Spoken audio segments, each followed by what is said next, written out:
පසුගිය දවසේ පැවැත්වුණු රයිගම් සම්මානවලදී වසරේ විශිෂ්ටතම නාලිකාව සහ වසරේ සම්මානනීය ටෙලිනාට්‍ය නාලිකාව බවට සම්මාන ලැබුවේ සම්මානීය වුණේ ජාතික නාලිකාව, ජාතික රූපවාහිනිය. ඒ අනුව වසරේ විශිෂ්ටතම ටෙලිනාට්‍ය බවට පත් වුණේ සුදු ඇඳගෙන කළු ඇවිදින්. එහි නිර්මාණ හිමිකාරීත්වයේ මම නැත්නම් අධ්‍යක්ෂවරයා සුනිල් කොස්තා අධ්‍යක්ෂවරයා හෙට ඉඳලා සුදු ඇඳගෙන කළු ඇවිදින් ඔබ බලපු වෙලාවට රෑ 9ට අලුත් ටෙලිනාට්‍යයක් එක්ක අලුත් බලාපොරොත්තුවක් එක්ක ඔබ මුණ ගැහෙනවා. ඒ තමයි Can You Hear Me Season 1 අහන්න කෙනෙක් නැහැ. එහෙම තමයි නම් කරලා තියෙන්නේ. අපි ඒ ගැන කතා කරන්න සූදානම් වෙන්නේ. අධ්‍යක්ෂතුමා අපිත් එක්ක ඉන්නවා සුනිල් කොස්තා මහත්මයා. මම හිතන්නේ පහුගිය කාලේ අපේ රටේ ටෙලිනාට්‍ය ප්‍රමිතියයි අන්තර්ගතයයි ජනප්‍රියත්වයයි ප්‍රේක්ෂකාකර්ෂණයයි ඔක්කොම එක තැනකට අරන් එන්න කාලයකට පස්සේ සමත් වුණු ටෙලිනාට්‍යයක් අපිට දුන්නු අධ්‍යක්ෂවරයා සුනිල් කොස්තා මහත්මයාව බොහොම කැමැත්තෙන් පිළිගන්නවා. ආයිබෝවන්. මේ ටෙලිනාට්‍යයේ නිෂ්පාදකවරයා විදිහට කටයුතු කරන ඔබ දන්න චින්තක කුලතුංග රංගන ශිල්පියත් අපි බොහොම කැමැත්තෙන් පිළිගන්නවා. ආයිබෝවන්. ආයිබෝවන්. දිල්හානි ඒකනායක දිල්හානියක් මම හිතන්නේ සෑහෙන කාලෙකින් ටෙලිනාට්‍ය එක දකින්න සහ සුනිල් කොස්තා අධ්‍යක්ෂවරයාත් එක්ක වැඩ කරන පළවෙනි වතාවද මේ? ඔව් සුනිල් අයියත් එක්ක පළවෙනි අවස්ථාව, චින්තකත් එක්ක නම් දෙවෙනි අවස්ථාව. එහෙම තමයි. ආයිබෝවන්. ආයිබෝවන්. රොජර් සෙනවිරත්න අපි ආදරය කරන රංගන ශිල්පියා රොජර් ටික කාලෙකින් ඔබවත් දකින්නේ. කාලෙකින් දකින්නට හොඳයි. ලොකු උත්තරයක් තියෙනවා මම දැන් පස්සේ ගියා. ආයිබෝවන්. ආයිබෝවන්. උමයන්ගනා වික්‍රමසිංහ සුදු ඇඳගෙන කළු ඇවිදින් ටෙලිනාට්‍යෙත් අපි දැක්කා. ඒ අනාත් ටෙලිනාට්‍ය විකාශන අතරතුරේ අපි උමයන්ගනත් එක්කත් කතා කරා. ආයිබෝවන් උමයන්ගන. ආයිබෝවන් මනෝජ්. ආයිබෝවන්. ඒ වගේම මෙවර රයිගම් සම්මානුලෙලේ වසරේ විශිෂ්ටතම රංගන ශිල්පියා විදිහට වසරේ හොඳම නළුවා විදිහට සම්මානනීය වුණු ආනන්ද කුමාරුන්නැහේ සහෘද කලා ශිල්පියා මේ නාට්‍යයේදීත් අපිට හමු වෙනවා. ආයිබෝවන් ඔබට. ආයිබෝවන්. Can You Hear Me Season 1 Season 1 එකකුත් තියෙනවා. මෙහෙම හිතුවොත් ඒ කියන්නේ අපි මේ ටෙලිනාට්‍ය මම පටන් ගද්දි කොහොමත් මම ඒක කොහාටද යන්නේ කියලා මුලින් ඉඳලා අග වෙනකන් අදහසක් එක්කයි වැඩ පටන් ගන්නේ. නැතුව ඒක එහාට මෙහාට වැඩි කොටස් ප්‍රමාණයකට යන්නේ නැහැ. මම අපේ නිෂ්පාදක චින්තක කුලතුංග මහත්මයාත් අපි එකඟ වෙලා කතා කරලා මේ නාට්‍යයේ සීසන් 1 කොටස් 50යි, සීසන් 2 කොටස් 50යි, සීසන් 3 කොටස් 50යි. ඒ විදිහට තමයි අපි සැලසුම් කරලා තියෙන්නේ. මේ සීසන් 1 පටන් අරගෙන තියෙනවා. ඒ විදිහට තමයි මේක වෙන අත්දැකීමක් වෙන්න පුළුවන් ටෙලිනාට්‍ය ප්‍රේක්ෂකීන්ට. අපි ඉතින් අලුත් දේවල් හිතන්න එපා. එහෙම එකක් මේ. ඔව්. එතකොට මේ අහන්න කෙනෙක් නැහැ කියන්නේ සීසන් 1 සීසන් 1 එකේ නම තමයි Can You Hear Me Season 1 අහන්න කෙනෙක් නැහැ. සීසන් 2 එකට තව නමක් එනවා. සීසන් 3 එකට හැබැයි මූලික වෙන්නේ Can You Hear Me. ඔව්. අපි කිව්ව ඇහුනේ නැද්ද වගේ එකක් සීසන් 2 ඒක අදහසක් මම කියන්නම්කෝ. දැන් Can You Hear Me කියලා කෙනෙක් අහන්නේ උඹට ඇහෙන්නේ නැද්ද? ඇහුනේ නැද්ද කියන එක. ඊට පස්සේ මේකේ ඇහුනේ නැද්ද කියලා කියන අහද්දී මේ ලෝකෙම තියෙන ප්‍රශ්නේ තමයි අනිත් කෙනාව අනිකාට ඇහෙන්නේ නැතිකම. ගෙදර බැලුවත්, පවුල ඇතුලේ බැලුවත්, සමාජයේ බැලුවත්, ලෝකෙ බැලුවත් ඕන තැනක තියෙන ලොකු ප්‍රශ්නයක් මේ අපිට සමාජයක් හැටියට අනිත් කෙනාට ඇහුම්කන් දෙන්නේ නැහැ. ඇහෙන්නේ නැහැ. අහන්න කෙනෙක් නැහැ. ඕක තමයි මූලික වස්තු බීජය වෙන්නේ. ඕක තමයි ප්‍රශ්නේ. චින්තක එතකොට මේ නිෂ්පාදනයට ඔබ දායකත්වය ලබා දෙන්නේ සුදු ඇඳගෙන කළු ඇඳින් අත්දැකීමත් එක්කද නැත්නම් මේ නිර්මාණය තිබුණු සුවිශේෂ බවද මේ සැලසුමද කොතනින්ද ඔබ නෑ මහේෂ් ඇත්තට මම ඉස්සෙල්ලාම මේ නිෂ්පාදනයකට දායක වුණා එහි පිල්ලමක් යට කියලා මීට මම හිතන අවුරුදු 12කට වගේ ඉස්සෙල්ලා ඒකත් සම්මානීය නාට්‍යයක් වුණා. ඊට පස්සේ දෙයියන්ගේ රටේ මේ දිල්හානි ප්‍රධාන චරිතය මහෙන්දත් එක්ක කරපු එක නිෂ්පාදනය. ඊට පස්සේ ඇත්තටම මේ සමහර නිෂ්පාදන කරාට පස්සේ හරි මහන්සියි සහ ඊට පස්සේ වැඩකට යන්න බයයි. අමාරු වැටෙන්ට තියෙන අකමැතිකම නිසා ඒ නිසා මම ටෙලිනාට්‍ය නිෂ්පාදනය කරන්න නෑ කියන ස්ථාවරයක හිටිය දෙයන්ගේ ටෙනාට්ටින් පස්සේ හැබැයි ඊට පස්සේ මම සුන්ලයගේ සුදුවන්දන කළුව දිනාට්‍යයේ රඟපාන විදුහල්පතිවරගේ චරිතය රඟපාන මාව වෙනම තැනකට සුන්ලය අරගෙන ගියා. ඒ කියන්නේ කලාකරු මේ රංගන ශිල්පියෙක් වශයෙන්. ඉතින් එතකොට මට හිතුණා මේවා ඇතුලේ අපි මෙච්චර කල් මොනවද කරලා තියෙන්නේ මේ තව දේවල් අපිට ඉස්සරහට කරන්න තියෙනවා නේද කියන වස්තු බීජය මගේ හිත ඇතුලේ තිබුණා.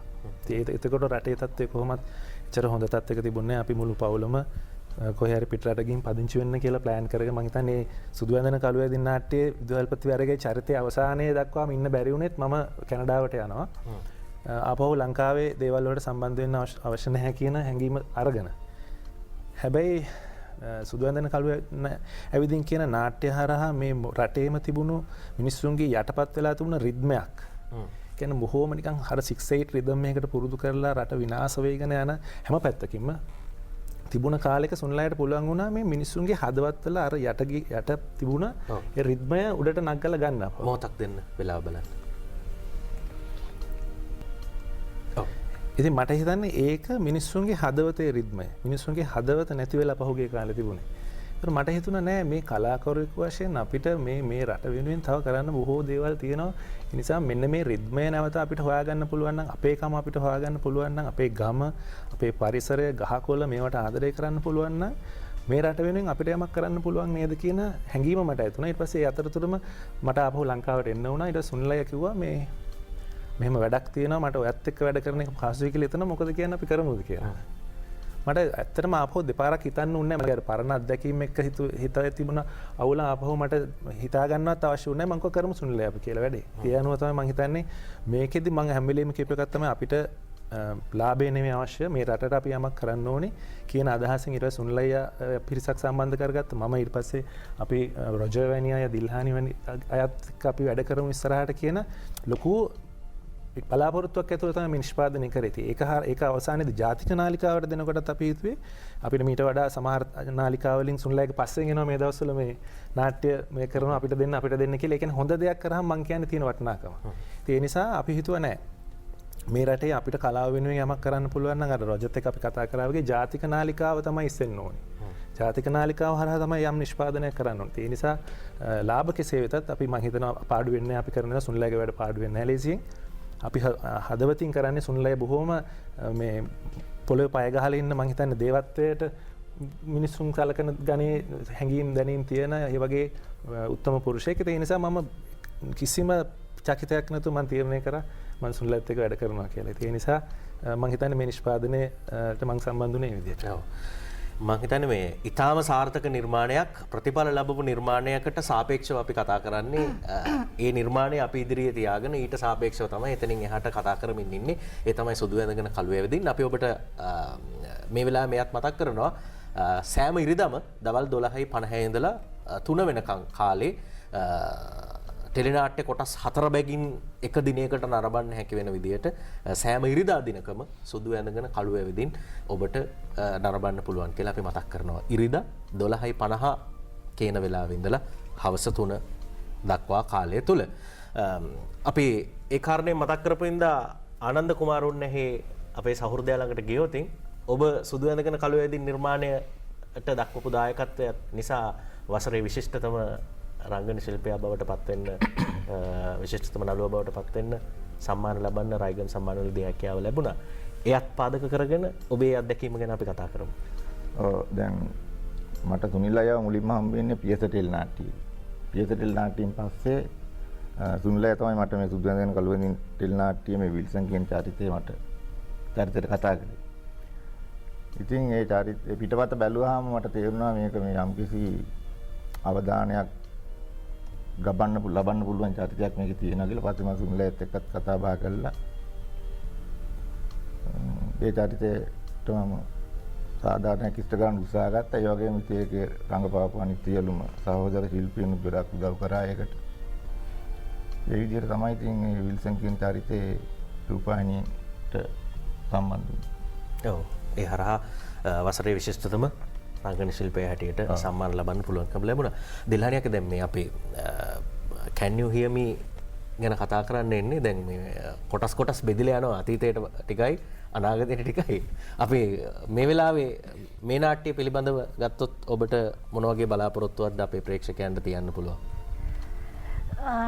මෙහෙමයි දැන් මම මේ නාට්‍ය දැකපු විදිය ඒ කියන්නේ දැන් මට මේක ඊයේ කල්පනා වුණේ මෙතනට ඇවිල්ලා අද මම මොනවද මේක ගැන කියන්නේ කියද්දි මට නිකන් හිතුණා දැන් අපි හිතමුකෝ අපි කොහේ හරි පොලක යනවා කියලා කොහේ හරි මිනිස්සු ඉන්න තැනක ඒ ගියාට ඒ කට්ටිය ඒ කේක මාළු විකුණයි එළවලු විකුණයි ඔක්කොම කරනවා එන අපිට පේනවා රූප අපිට පේනවා ඒ ඔක්කොටම ඇස් කන්න ආස ඔක්කොම තියෙනවා හැබැයි කිසිම කෙනෙක්ට හිතෙන්න පුළුවන්ද එයාගේ හිත ඇතුලේ මොනවද තියෙන්නේ කියන එක. එයාගේ හිත ඇතුලේ කොච්චර අපි නොදකින කතන්දර තියෙන්න පුළුවන්ද. එතකොට මට හිතෙනවා මේ ස්ක්‍රිප්ට් එකත් එක්ක සුනිල් අයියා හොයන්නේ මේ කාටවත් පේන්නේ නැති කාටවත් කිව්වට තේරෙන්නේ නැති කවුරුත් කියන්නේ නැති කතන්දරයක් මට හිතෙනවා සුනිල් අයියා මිනිස්සු තුලින් හොයනවා කියලා. ඉතින් අර චින්තක කිව්වා වගේ අර දේවත්වයෙන් වගේ එයා මිනිස්සු ගැන හොයනවා. එයා කියන්නේ අපි කවුරුත් ලේසියෙන් අවධානය දෙන්නේ නැහැනේ අනිත් කෙනාගේ හිත ගැන අනිත් කෙනාගේ හැඟීම් දැනීම් වලට මේ ලෝකේ හරි ඉඩ අඩුයි.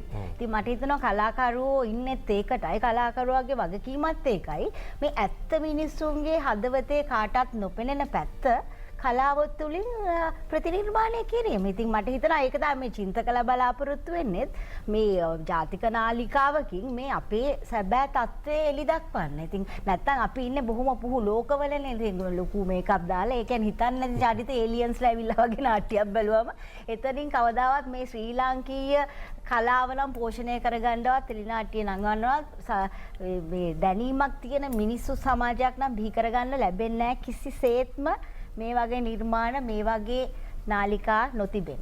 ඔව්. මේ වගේ නිර්මාණ ඒ කෙබඳුද කියලා හෙට ඉඳලා ඔබට නරඹන්න පුළුවන් රෑ 9ට අපි අනාගතය වෙනුවෙන් ඔබට යම් යම් මතක සටහන් එකතු කරමින් යන්නේ. අපි ටෙලිනාට්‍යයේ පුංචි කොටසක් නරඹනවා.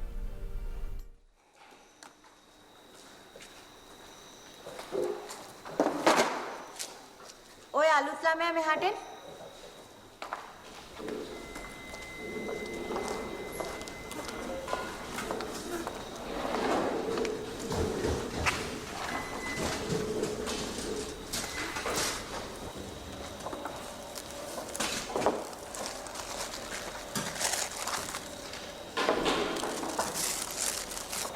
බයියත් එක්ක ආපු එක හොඳයි.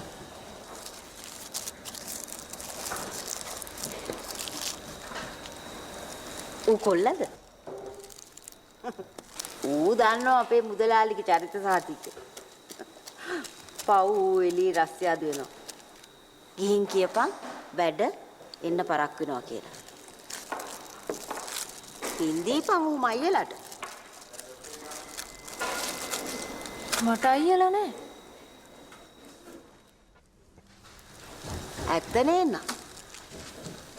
වැඩ ඇරනකන් ඉන්නේ වෙන අයියලානේ. අද මුදලාලි උඹට කියපු ওই කතාව මං ආපු පළවෙනි දවසේ හැමෝම ඉස්සරහා පිට ওই විදිහටම කිව්වා. හැබැයි මං ඒ සර්පයාට අහු වුණා.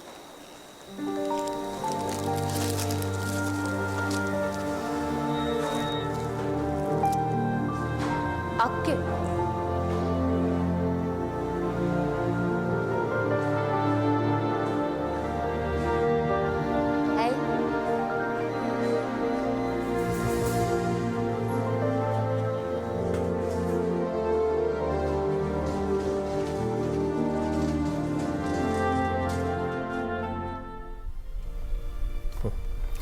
අපිට සමහර වෙලාවට ඇත්තටම මේ අතීතය පිළිබඳව පසුතැවීම් තියෙන්න පුළුවන්.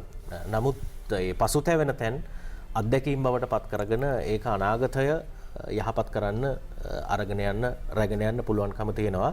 ඒකට මම ඒක හේතුවක් කරගත්තේ අපි දැකපු දර්ශන පෙළෙන් රෝජායේ මේ අපි ආයමත් ක්ෂේත්‍රයට આવොත් අපි පසුගිය සාකච්ඡාවත් අවසන් කළේ මේ වෙනකොට අර මේ හොඳයි කියලා කියන යම් ප්‍රමිතියක් ඇතුලේ කරන නිර්මාණාත්මක ගුණය වැඩි නිර්මාණ ප්‍රේක්ෂකයන්ගේ කැමැත්ත තියෙන නිර්මාණ බවටත් පත් වෙමින් ඉන්නවා. ඒක ක්ෂේත්‍රයට ආදරයක් තියෙන ඒ පිළිබඳව දකින්න කෙනෙක් විදිහට යහපත් ලකුණක් විදිහටම දකින්න ඇති නේද? යහපත්. ඒ තරම් යහපතක් ආයි තවත් නෑ. ඒක තමයි යහපත. ඒකම තමයි වෙන්න ඕනේ නේද? සිතුවිලි දානය කියන එක තියෙනවනේ.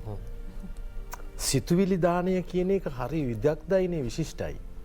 ඒක ලේසියෙන් කෙනෙකුට දෙන්න බැහැ.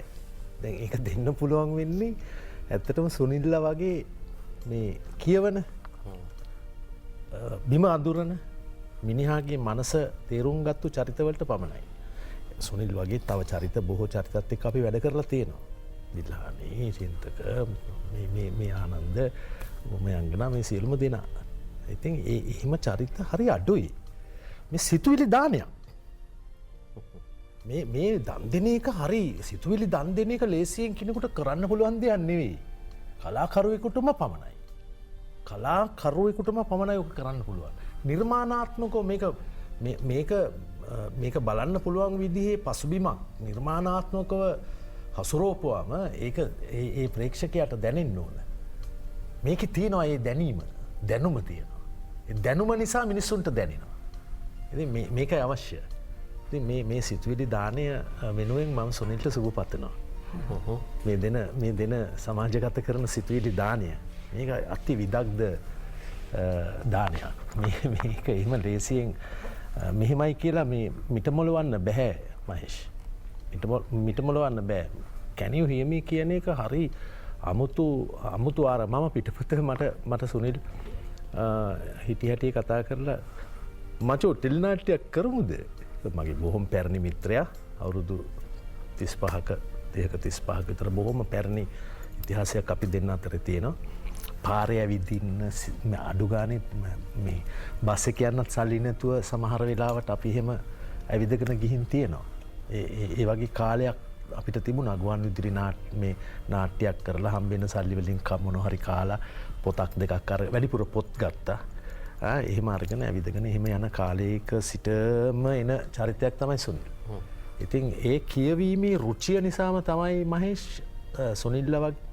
සුනිල්ට පුළුවන් වෙලා තියෙන්නේ මිනිස්සුන්ට මම මේ කියන දානය සම්පූර්ණ කරන්න. ඒකේ ආනිසංස දැන් සුනිල් ලබන්න නියමිතයි හෙටින් පස්සේ. ඒ මිනිස්සුන්ගේ තියෙන කල්පනාව මිනිසුන්ගේ මිනිසුන්ගේ කල්පනාව හරිම මේ ව්‍යාකූල වෙලා තියෙන්නේ. එහෙම කාලයක්. එහෙම කාලයක මිනිස්සුන්ට හිතන්න පුළුවන් නිර්මාණයක් සමාජගත කරනවා කියන්නේ හිටියක් බොහෝ විදග්ධ කතන්දරයක්. ඒක වෙන වැඩක් ඒක. මේ ටෙලි නාට්‍ය තියෙනවා කොටස් 2000යි 3000යි 5000යි මල දානයක් මේක කොහොමද හත් දෙයියනේ බලන්නේ මල දානයක් තියෙනවා කියන්නේ මේ හරිද මේක කොහොමද දැනෙන්නේ මේ දැනුම මෙච්චර තියාගෙන ඉන්නේ කොහොමද? දැන් සුනිල් කියනවා සීසන් 1 2 3 50යි ඕකේ චැප්ටර් ක්ලෝස් එතන ඉවරයි. එතනින් හාට මේක මේ අරගෙන යනවා නම් ඒත් අර ගොන්නටම තමයි සුනිල් වැටෙන්නේ. ඉතින් එහෙම ගොන්නකට සුනිල් වැටෙන්න ඕනෙත් නෑ. සුනිල් වැටෙන්නෙත් නෑ අපි දන්නවා. සුනිල්ව වටන්න අපේ බලාපොරොත්තුකුත් නෑ ඒ ගොන්නට. ඔයාලා තා වැඩිපුර කරන්න කියලා කියන්නත් එපා. ඒ ඇති අලුත් එකක් දෙන්න. ඔව් සිල්කෝ සමාත්මයා මුලිනුත් කිව්වනේ කියන්නේ මම අවසානයක් තියෙනවා ගමනක් මට තියෙනවා ඒක දකිනවා අපි සීසන් 1 2 3 3 ඉවරයි කියලා. අපි යෝ තව ටෙලි නාට්‍යෙන් දර්ශන කීපයක් නරඹමු.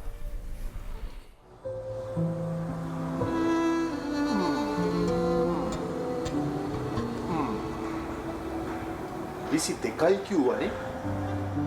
හොඳ වයස.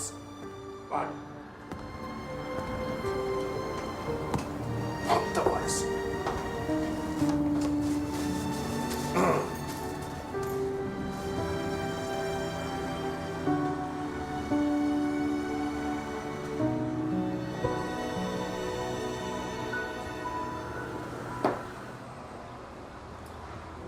දැන් බලහන්.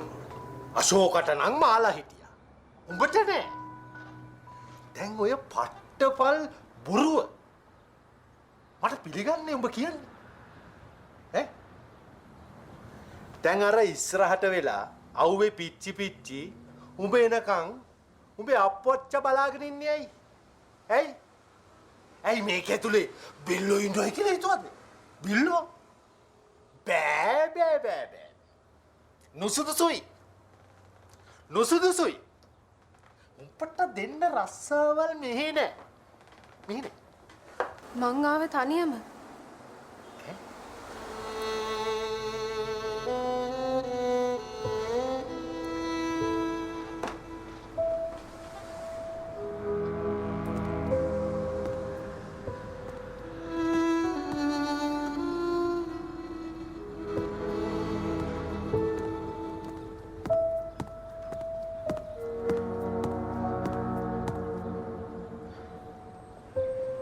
ළමයෝ ඔය හොඳ උණුවෙන් මනිස් දෙකක් අරන් වරේ. සීනි ඈ? සීනි. මේ ළමයා බොන්නේ කිරිතේද නිකාන්තේද?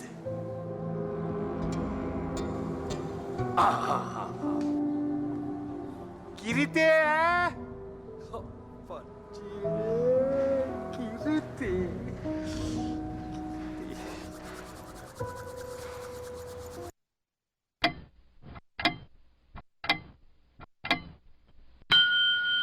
අව්ව සැරයි නේද මාමා. බොමුද සීතල වතුර වීදුරුව. හොඳයි මේ හෙට ඉඳලා ඔබ නරඹන Can You Hear Me Season 1 අහන්න කෙනෙක් නෑ ටෙලිනාට්‍ය ගැන අපි කතා කරමින් ඉන්නේ. උමයන්ගන මේ සුදු ඇඳගෙන කළු ඇවිදින් ටෙලිනාට්‍යයේ ඔබේ රංගනය පිළිබඳව බොහෝ දෙනෙක් කතා කළා. මම හිතන්නේ අධ්‍යක්ෂවරයාත් ඊට ළඟ ඉඳලම සාක්ෂි දරනවා සහ ප්‍රේක්ෂකයනුත් ඊට සාක්ෂි දරනවා. ඔබ ඊට අපූර්ව රංගනයක නිරත වුණා. ඒ අත්දැකීමයි අලුත් ප්‍රේක්ෂකයන්ට හෙට ලබන්න අත්දැකීමයි ගැන පොඩි සංසන්දනාත්මකව අපිට යමක් කතා කරන්න පුළුවන්. මේ තාම නොදකපු හීනයක් නෙමෙයි තියෙන්නේ. නේද? ඔව් මනෝජ් ඇත්තටම මෙහෙමයි. දවස් දෙකයි රූගත කිරීම වලට සහභාගී වුණේ. සහ පිටපතේ මුල් අවදියේ මගේ චරිතය එච්චරම දිවෙන්නේ නැහැ. ඉතින් මම කැමති ඒක ප්‍රේක්ෂකයන්ටම දැනගන්න ඉඩ හරින්න මගේ චරිතය ගැන කියන්නේ නැතුව. සහ මේ චූටි දෙයක් ඒකට එකතු කරන්න කැමති. මේ ප්‍රේක්ෂකයෝ දන්නවා දැන් සුදු ඇඳගෙන කළු ඇවිදින් මේ අත්දැකීම ඒ දේවල්. මට අර චින්තකය කලින් කිව්ව දේත් එක්ක මට කාරණයක් කියන්න මතක් වුණා. මේ දැන් අපි මේ හැම කෙනාම කතා කරන්නේ රොජායියා දිල්හානි අක්කා ආනන්දලා අපි සියලු දෙනාම කතා කරන්නේ මේ කලාව ගැන. හොඳයි Can You Hear Me Season 1 හෙට ඉඳලා රෑ 9ට ඔබ බලන ටෙලිනාට්‍ය පිළිබඳව අපි ඔබට බලාපොරොත්තු ඇති කරමින් ඉන්නේ. උමයන්ගනත් එක්ක කතා කරන ගමන් අපි ප්‍රවෘත්තියකටත් ගිහිල්ලා විරාමයකුත් ලබාගෙන ආවේ. අපි එතනින් හර කතා කරමු උමයන්ගනව. ඔව් මේ කීකේ හිටියේ මං කෙටියෙන් ඉවර කරන්න. මේ කලාව අභාගයට යනවා කියලානේ අපි හැම වෙලාවෙම කියන්නේ. ඉතින් සහ මේ වෙනකොට අපිට පිටපත් අපි මේ වෙනකොට අපි වැඩ කරන වැඩවල මේ හැම කෙනෙක්ටම මන් දන්නේ රොජායියා දිල්හානි අක්කලා චින්තකයිලා කොහොමද කියන එක අයියලා මට හම්බෙලා තියෙනවා. අද පිටපතේ ඉන්නේ මේ වෙලාවේ පිටපතේ ඉන්නේ වැඩ කරන්න. එතකොට සුනිල් අයියාගේ සුදු ඇඳගෙන කළු ඇවිදින් වැඩ කරනකොට ඔය සන්තෑසීම වුණා. හරිද? හැබැයි අපි මේ දීර්ඝ නාට්‍ය මෙගා නාට්‍ය කියලා කොටස් 100 පැන්නුවන් පස්සේද අපි මේ නාට්‍ය හරි නෑ. ප්‍රේක්ෂකයන්ට හරි නෑ මේක මේ මොකද්ද හොඳයි කියන්නේ 100 පැන්නන්න කලින්ද? නෑ. චින්තකය කිව්ව කලින් මේ චින්තකය රට ගියා කියලා මැද්දේ. එතකොට සුනිල්ලා පිටපත ලියලා තිබුණා. හැබැයි සුනිල්ලාට තියෙනවා යම්කිසි අදහසක් නාට්‍ය තුල. එතකොට එයා ඒ අනුව හැඩ ගැහෙනවා. සහ මෙතනදි තියෙන වෙනස තමයි මම දකින විදිහට මනෝජ් අර රොජායියත් කිව්වා කියවීම සහ ෆිල්ම්ස් බැලීම රටේ තොටේ දැනුම මේ දැනුම අප්ඩේට් වෙනවා යාවත් කාලින වෙනවා සුනිල් අය හැම වෙලාවෙම රංගන ශිල්පීන් ශිල්පීලා විදිහට මේ අයත් එහෙමයි. එතකොට ඒ යාවත් කාලින වීම අප්ඩේට් වීම අභ්‍යාසගත වීමම තමයි මං හිතන්නේ ඒ දෙකේ වෙනස. එතකොට පිටපතක් ලියන එක ඒ ඔළුවට එන්නේ ඒ දැනුම එන්නේ නිර්මාණශීලීත්වය ඇති වෙන්නේ අර ඒ අධ්‍යයනය අභ්‍යාසයත් එක්ක අනේ දෙයනේ මේක තමයි හදාගන්න ඕනේ කියන එක මම දන්නේ මම විශ්වාස කරන දෙයක්. ඒක අපේ නිර්මාණකරු විදියට අද එනවා අධ්‍යක්ෂ මේ සහාය අධ්‍යක්ෂකවරු විදියට හෙට කරනවා ටෙලිනාට්‍යයක් අධ්‍යක්ෂණය කරනවා ප්‍රොඩියුසර්ස්ලා ඩිරෙක්ට් කරන්න යනවා. හැබැයි කමක් නැහැ කරාට අධ්‍යයනයක් ඇතුව අභ්‍යාසයක් ඇතුව. එතකොට යම්කිසි ප්‍රේක්ෂකයන්ට හොඳ නිර්මාණයක් අපිට බලන්න පුළුවන් අපිට විඳින්න පුළුවන්. මම පුද්ගලිකව මම කසිකබල් නාට්‍යයක් කියලා මිනිස්සු මේව කරත් මම කරන චරිතයට මම බොහොම කැමැත්තෙන් ඒක ගැඹුරින් මට කොන්ෆිඩන්ස් ඇතුව මම කරනවා. එතකොට සුදු වැඳගෙන කළු ඇවිදින් නාට්‍ය ගත්තහම ඒක තියෙන අපිට දැනෙන දේ මම විශ්වාස කරන දේශපාලන මතය මනෝජ් මම කැමති මං කරන නිර්මාණ හරහා මට ඉදිරියට මට ප්‍රේක්ෂකයන්ට දෙන්න පුළුවන් නම් මම ඒකෙන් තමයි මම තෘප්තිමත් වෙන්නේ. ඉතින් ඒ විශ්වාසය මම මේ Can You Hear Me තුලදී ප්‍රේක්ෂකයන්ට දෙන්න කැමතියි. ඔව්. ඒ කැමැත්ත කොයි ආකාරයෙන්ද කියලා අපි කතා කරමින් ඉන්නේ. අපි එහෙම කැමති වෙන කාරණයක් නරඹමු. මේක දෙන්න පුළුවන්. මේක දෙන්න පුළුවන්.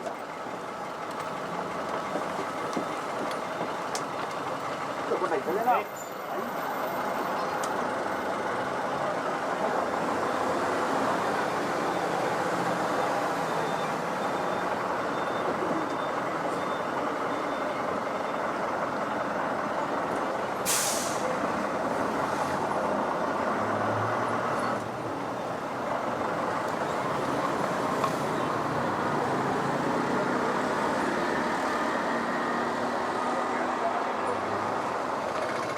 නියම් භාණ්ඩයක් තියෙනවා මම. අරන් ගන්න. නියම් ඉම්පෝර්ටඩ් බඩු. දීන තාක්ෂණයේ ප්‍රාතිහාර්ය. ආත්මේ හොයෝ හිටියේ. තව තියෙනවා. මදුරන්ට නියම් බේත්. මදුර විතරද මේකෙන් බලන්න පුළුවන්. අයි කැරපොත්ත හුුණු මැස්සෝ. උන් ගෙදර පිරලද? අරන් දාන්න.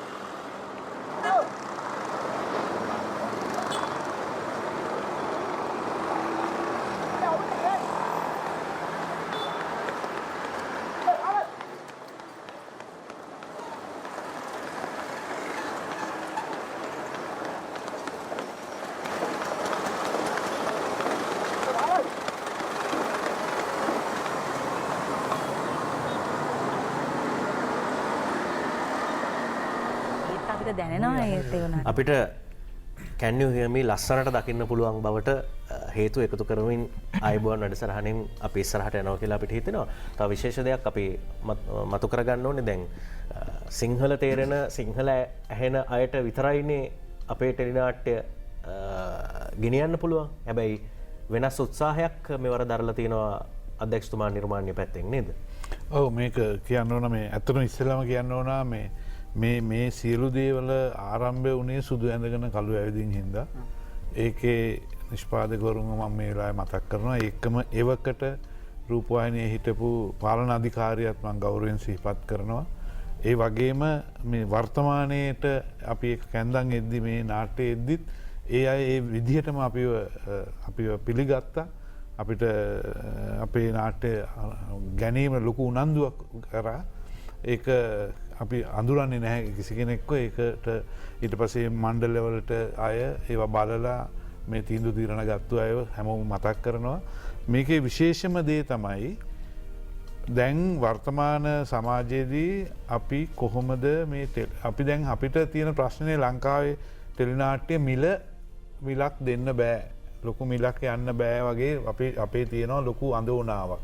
ටෙලිනාට්‍ය අධ්‍යක්ෂකවරුන්ගේ නිෂ්පාදකවරුන්ගේ නළුනියන්ගේ. ඊට පස්සේ හැබැයි මේ අපි කොහොමද මෙතනින් එළියට ගිහිල්ලා මේක සමාජගත කරන්නේ ලෝකෙට යන්නේ කියන ප්‍රශ්නේ අපිට හැමදාම තිබුණා. ඒතකොට දැන් වර්තමානයේ ප්ලැට්ෆෝම් එකක් හැදිලා තියෙනවා සෝෂල් මීඩියා හරහා, ඒ කියන්නේ සමාජ මාධ්‍ය හරහා, ඔය YouTube එක හරහා. ඒතකොට ඒකේ යම් ප්‍රවණතාවයක් තියෙනවා අපේ නාට්‍ය ශ්‍රී ලාංකික ජන සමාජයේ අය පමණක් නෙමෙයි විදේශවල ඉන්න ශ්‍රී ලාංකිකයොත් මේ නාට්‍ය බලනවා. එතනදී අපි රූපවාහිනියත් එක්ක එකඟතාවයකට ඇවිල්ලා තියෙනවා. මේ වෙනද වුණේ රූපවාහිනිය යම් නාලිකාවක් මේ අපේ ටෙලිකාස්ට් එක ගන්නවා වගේම ෆ්‍රී ටු එයා පෙන්නනවා වගේම අපෙන් මේ ඔය සෝෂල් මීඩියා හරහා මේ ඒකත් ඒගොල්ලොන්ගේ අයිතියක් බවට පත් වෙනවා. මේ පාලන අධිකාරිය මේගොල්ලෝ අපි සාකච්ඡා කරලා යම් දෙගොල්ල අතර අදහසක් අපි ගොනු කරගෙන තියෙනවා. මේක ඉදිරියට යද්දී අපි එකතු වෙලා මේ වැඩේ කරන්න. ඉතින් මේකේ ප්‍රතිඵලයක් හැටියට අපි තීන්දුව කරනවා මමත් චින්තකත් අපේ මොනවද නාට්‍ය YouTube හරහා යද්දී නැත්නම් සෝෂල් මීඩියා හරහා යද්දී ඒක ඉංග්‍රීසි උපසිරසි සහිතව මේක යවන්න. දැනට ඒක අපි සැලසුම් කරලා තියෙනවා. ඒක අපේ වැඩක් හැටියට අපි බාර අරගෙන ඒක යවනවා. මේන් වෙන මේක කරන්න හේතු උනේ සුදු ඇඳගෙන කළු ඇවිදින් නාට්‍ය බලපු විදේශිකයෝ විදේශය කියන්නේ විදේශික සමාජයට ඉන්නවා දෙමළ අය මුස්ලිම් අය. ඒගොල්ලෝ සමාජයට සිංහල දන්නේම නැහැ. ඒකට ඒගොල්ලෝ මට කතා කරා. ඊට අමතරව ශ්‍රී ලංකිකයන් සමග විවාහ වෙච්ච වෙනත් ජාතීන් අය. ඒගොල්ලෝ බලනවා ඒගොල්ලන් ට්‍රාන්ස්ලේට් කරන්න විදියක් නැහැ. පුල් බැරිද මේක උපසිරසි සහිතව එවන්න කියක ඒගොල්ලෝ ඇහුවා. ඒකයි අපිට ලොකු මේ කියන්නේ YouTube එකේ මේ ඉංග්‍රීසි උපසිරසි සහිතව යවපුවාම ඒක එතනින් තව භාෂා විශාල ප්‍රමාණයකට ට්‍රාන්ස්ලේට් කරගන්න පුළුවන්. ඒක ඇතුළේ. එහෙම ඔප්ෂන් එකක් තියෙනවා. මේ හරහා අපි හැමදාම කිව්වනේ අපිට දැන් ප්ලැට්ෆෝම් එක තියෙනවා යන්න. අපි මේක පාවිච්චි කරේ නැහැ. මේ තමයි පළවෙනි වතාව එහෙම ප්ලැට්ෆෝම් එකකට අපි යන. මේක ලොකු ආරම්භයක්. මේකේ ගෞරවය රූපවාහිනියටත් එනවා. අපිටත් එයි. මේකේ තියෙන ලොකුම දේ තමයි අපිට ගහන්න පුළුවන් නේ අපිට. මේක හොඳ ආරම්භයක් වෙනවා ලංකාවේ ටෙලිනාට්‍ය කර්මාන්තයට. ටෙලිනාට්‍ය කර්මාන්තයේ ප්‍රගමණයට. අනිත් එක තමයි මට ඊයේ පෙරේද ලංකාවේ ප්‍රධාන පෙළේ නිෂ්පාදකවරු කීප දෙනෙක් මාත් එක්ක සාකච්ඡා කරද්දී ඒගොල්ලෝ කිව්වා අපි ඊළඟ අපේ නාට්‍ය හොඳ නිෂ්පාදකවරු අරන් එන්න රූපවාහිනියට කිව්වා. ඉතින් රූපවාහිනියත් ගොඩ නැගෙනවා. ඒකයි ජාතික වගකීම කියලා කියන්නේ එතනයි.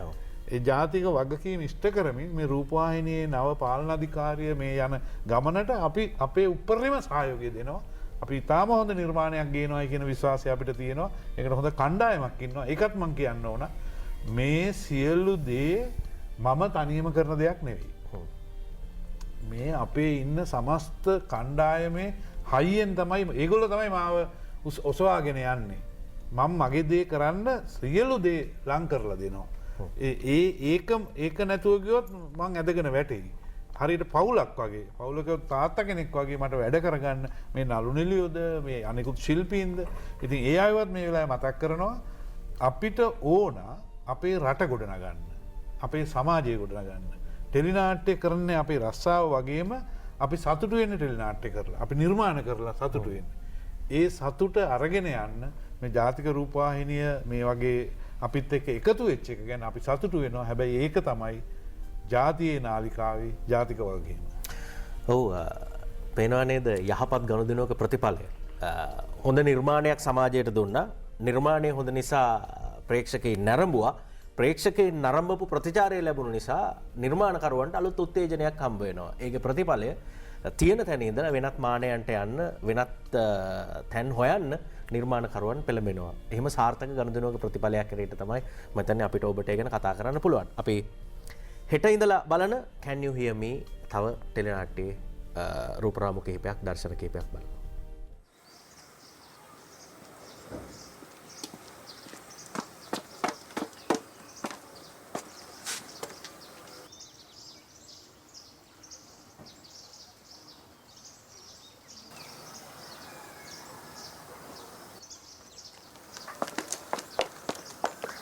තියෙන ටිකක් අසනීපයි. මම උදේම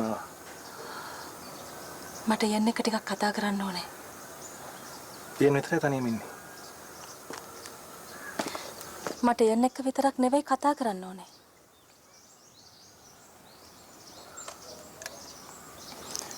බෙහෙත් වර්ගයක් තියෙනවා අනේ. ඩාන්ස්ටන් අංකල් හදිසියකට අවමට ගියා.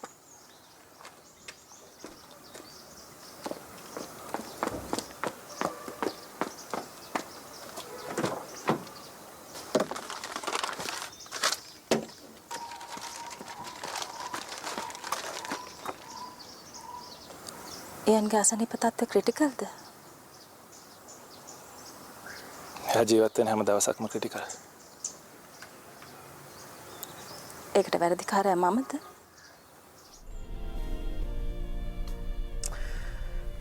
උමයන්ගන මේ ඔබට හෙට ඉඳලා අලුතින් එකතු වන මතක ගැන අපි කතා කරමින් ඉන්නේ. රොජයි අපිට මෙහෙම දෙයක්ත් එකතු කරන්න පුළුවන් දැන් ආපු වෙලා ඉඳලා ඔබ බොහොම ප්‍රබෝධයෙන් ඉන්නේ. අර පොඩි ඥාව් එකකුත් කවදත් එහෙමයිනේ. අනේ මනෝජ් පට සමා වෙන්න ඕනේ හරි. මේ මම ඉස්සෙල්ලාට මහේෂ් කියලා කතා කරා මේ.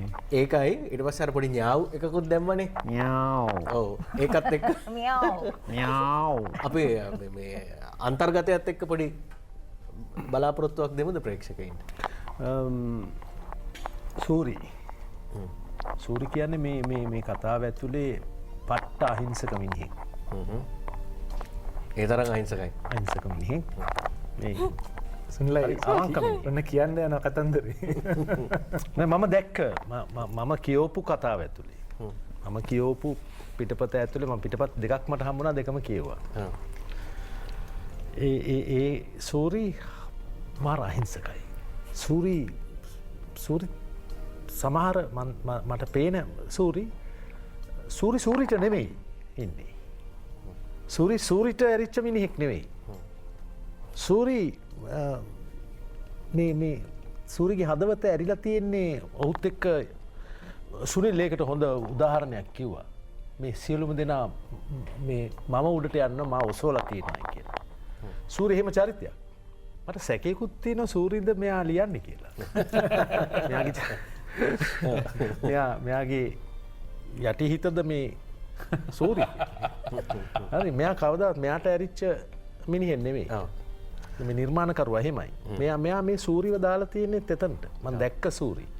සූරි අමුතුම තාලේ චරිතයක්. සූරි මෙහෙම සූරි අනිත් වටේට ඉන්න කෙනෙක්.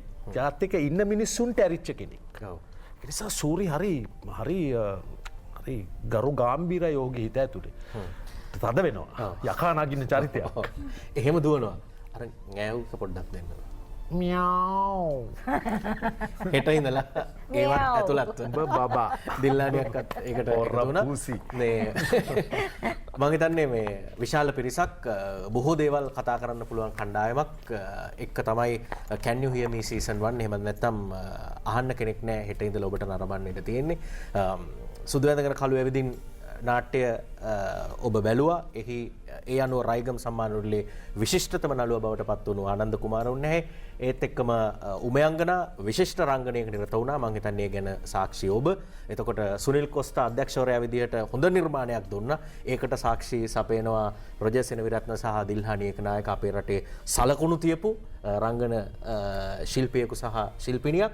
ඒවත් එක්ක චින්තක කුලතුංග නිෂ්පාදකවරයා විදිහට රංගන කාර්යයත් එක්ක එක්කාසු වෙලා ඉන්නවා. මේ කණ්ඩායමත් එක්ක මම හිතන්නේ ඉදිරියේදී අපිට තවදුරටත් කතා කරන්න සාකච්ඡා කරන්න ඉඩ ලැබෙවි. ඒ බලාපොරොත්තුවත් එක්ක හෙට රෑ 9ට Can You Hear Me Season 1 අහන්න කෙනෙක් නෑ නරඹන්න එකතු වෙන්න කියලා අපි ඔබට ආරාධනා කරමින් හැමෝටම ආයුබෝවන් කියමින් සූටි අපි සමුගන්නවා.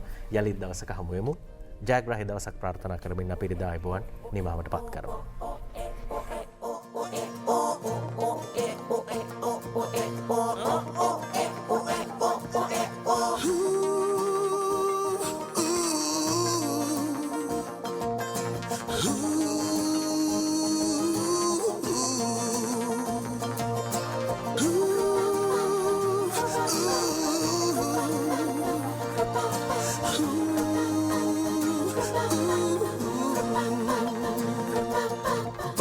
විහංගපු හිත්වල සැරමුණි සම්මැස්වල කිරිතිසර තුඩු පවා උස් පහත් වෙවි. බරා විහංගපු හිත්වල සැරමුණි සම්මැස්වල කිරිතිසර තුඩු පවා උස් පහත් වෙවි. Can you hear me? ඇසුනාද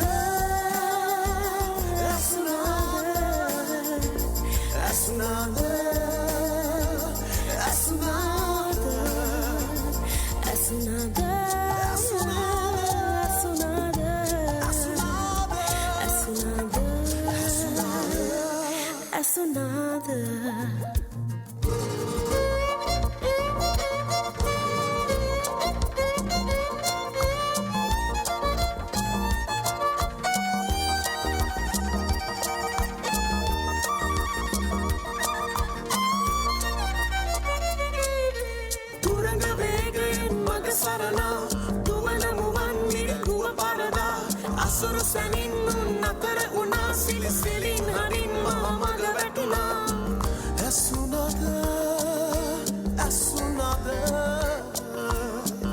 ඔබට මා ඇසුනද ඇසුනද ඇසුනද ඔබට ඇසුනද මාව ඔබට ඇසුනද මාව